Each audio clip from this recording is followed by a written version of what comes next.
आज हम बात कर रहे हैं जेल से भागने की 5 सबसे शानदार कहानियों की। इस लिस्ट में हमने जो कहानियां एकत्रित की हैं, वे कुछ ऐसी घटनाएं हैं जो कभी कभी कल्पना की तरह लगती हैं। इनमें से लगभग सभी कैदी एक से अधिक बार और आश्चर्यजनक रूप से भाग निकले। नंबर 5, जोसेफ बोलिथो जोन्स, मुंडाइन जो के रूप में भी जाना जाता है। जोसेफ बोलिथो जोन्स कोर्निश अपराधी और वेस्ट ऑस्ट्रेलिया के सबसे प्रसिद्ध बुशरेंजर में से एक थे। उन्हें पहली बार 15 नवंबर 1848 को ब्रेड, बेकन, पनीर और अन्य सामान चुराने के आरोप में गिरफ्तार किया गया था, जिसके लिए उन्होंने दोषी नहीं होने की दलील दी थी। हालांकि he was convicted and transported to the then British penal colony of Western Australia. हालांकि उन्हें क्षमा प्रदान की गई थी, फिर भी उन्हें घोड़े चुराने के आरोप में फिर से पकड़ा गया। वो हिरासत से भाग गया और फिर पकड़ा गया। जोन्स को अच्छे व्यवहार के लिए उनकी सजा पर छूट मिली और फरवरी 1864 में रिहा कर दिया गया। एक साल बाद उन्हें फिर से किसी के बैल को मारने के लिए गिरफ्तार किया गया, जिसके लिए उन्होंने फिर से दोषी नहीं होने का अनुरोध किया, लेकिन उन्हें दोषी पाया गया और 10 साल की सजा सुनाई गई। वो फिर से एक अन्य कैदी के साथ भाग गया, जिसके साथ उसने कई डकैतियां की। कुछ और गिरफ्तारियां और एस्केप्स हुआ और जोन्स को 5 साल की कड़ी सजा सुनाई गई। उन्हें फ्रेमेंटल जेल भेज दिया गया, जहां उनकी गर्दन पर जंजीर बंधी हुई थी और उन्हें एक विशेष एस्केप प्रूफ सेल में रखा गया था। 7 मार्च 1867 को वह एक बार फिर जेल की दीवार में बने एक छेद से भाग निकला। 1869 में उन्हें शराब चुराते हुए पकड़ा गया और उन्हें 4 साल की अतिरिक्त जंजीरों की सजा सुनाई गई।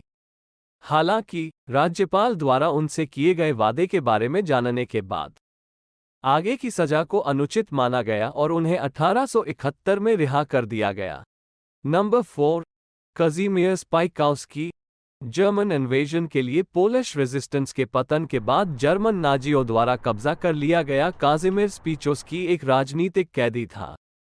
20 जून 1940 को 313 पोलिश निर्वासितों को पिचोस्की के साथ ऑश्विट्स में डिपोर्ट कर दिया गया था। उनके आगमन के ठीक 2 साल बाद 20 जून 1942 को वारसॉ के एक पहले लेफ्टिनेंट, वाडोविस के एक पुजारी और सीजोटकॉफ के एक मैकेनिक यूजेनियस बेंडेरा ने भागने की योजना बनाई। जर्मन में फ्लुएंट होने के कारण पिचोस्की ने कमान संभाली। उन्होंने खुद को मालगाड़ी खींचने वालों के रूप में पेश करने के लिए एक गाड़ी चुराई, जबकि मैकेनिक, जिसे टेस्ट ड्राइव की अनुमति दी गई थी, एक एसएस हाउप्स्टर्मफर की स्टेयर 220 सेडान चोरी करने के लिए गया था। अन्य 3 एक गोदाम में घुस गए जिसमें वर्दी और हथियार रखे हुए थे। चारों जल्द ही एसएस वर्दी वाले सिपाही में बदल गए और आगे की सीट पर पिचोस्की के साथ बेंडेरा ड्राइविंग कर रहे थे और अन्य 2 पीछे की सीट पर थे। उन्होंने मुख्य द्वार की ओर प्रस्थान किया। वे एक खुफिया रिपोर्ट भी ले जा रहे थे, जो एक अन्य ऑश्विट्स कैदी, विटोल्ड पिल्की ने पहले उन्हें पोलिश रेजिस्टेंस आंदोलन होम आर्मी को सौंपने के लिए दी थी। गेट नहीं खुला तो वे घबरा गए। उनमें से एक द्वारा कुछ करने के लिए प्रेरित किए जाने पर पिचोस्की ने अपना दरवाजा खोला, गार्ड के लिए प्रॉपर झुक गया कि वह अपने रैंक के चिन्ह को देख सके, और गेट खोलने के लिए उस पर चिल्लाया। गेट खुल गया और चारों भाग निकले। Number 3, Yoshi शिराटोरी। 1933 में योशी शिराटोरी नाम के एक जापानी व्यक्ति को एक हत्या और डकैती के संदेह में गिरफ्तार किया गया था। 1936 में वो अपने हथकड़ी के ताले को तोड़ने के लिए तार की लंबाई का उपयोग करके एओमोरी जेल से भाग गया, लेकिन जल्द ही उसे पकड़ लिया गया और आजीवन कारावास की सजा सुनाई गई। 1942 में वो फिर से अकिता जेल से छत की हवा के झरोखों से गुजरकर भाग निकला और 2 साल बाद पकड़ लिया गया। शिराटोरी की स्वतंत्रता अधिक समय तक नहीं टिकी। द्वितीय विश्व युद्ध के बाद उसने एक व्यक्ति को घायल कर दिया, जिसकी बाद में मृत्यु हो गई। 1946 में उन्हें फिर से गिरफ्तार किया गया और सापोरो जिला अदालत ने उन्हें मौत की सजा सुनाई। अपने एग्जीक्यूशन की प्रतीक्षा करते हुए उसने धातु की चादर के एक नुकीले टुकड़े के साथ अपने सेल के फर्श के माध्यम से देखा और एक कटोरे के साथ अपना रास्ता खोद लिया। 1948 में 41 साल के और थके हुए उसने एक पुलिस अधिकारी के सामने स्वीकार किया जिसने उसे एक सिगरेट दी थी कि वह एक भगोड़ा अपराधी था। उन्होंने आगे भागने का कोई प्रयास नहीं किया और 1961 में उन्हें पैरोल दिया गया। Number equals to John Dillinger. 21 जून 1933 और 30 जून 1934 के बीच जॉन हर्बर्ट डिलिंजर ने डिलिंजर गैंग या टेरर गैंग के नाम से जाने जाने वाले एक समूह के साथ 12 बैंक डकैतियां की। 15 जनवरी 1934 को आखिरकार उन्हें पकड़ लिया गया और उन्हें escape proof Crown Point jail में डाल दिया गया। हालांकि 3 मार्च 1934 को हुई घटनाएं अभी भी बहस का विषय है। FBI फाइलें स्पष्ट रूप से बताती हैं कि उसने एक आलू से रेजर के साथ एक नकली पिस्तौल बनाई थी।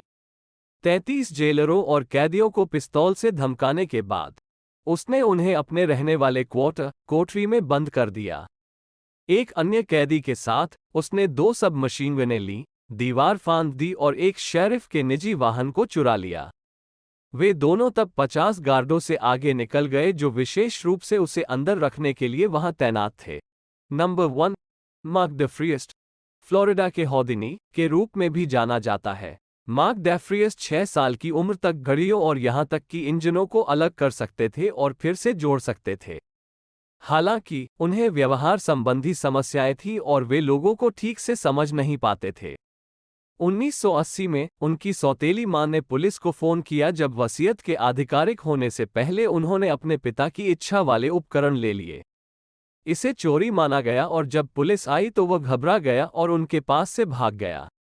उन्हें 4 साल जेल की सजा सुनाई गई थी।